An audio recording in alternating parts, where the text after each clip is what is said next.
Good evening, everybody. Welcome back to Caddy Girl Garage. Somehow, some way, we always end up doing pickups in the late night. I don't know how that happens. I always try to get people to come during the day.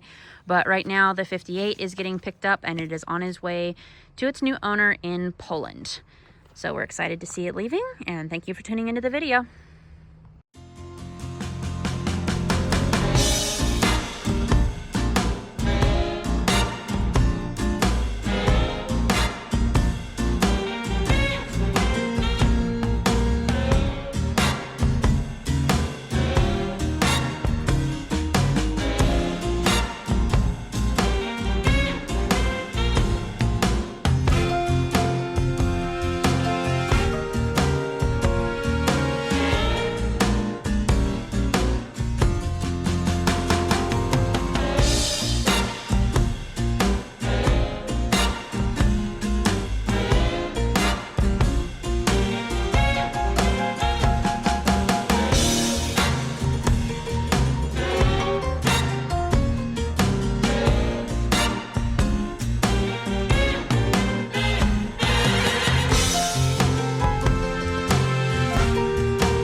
All right, guys, so of course the 54 is still looking for its forever home.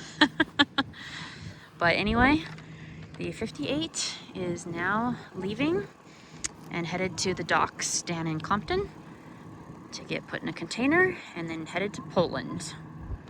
Thanks for watching, guys. Have a blessed evening.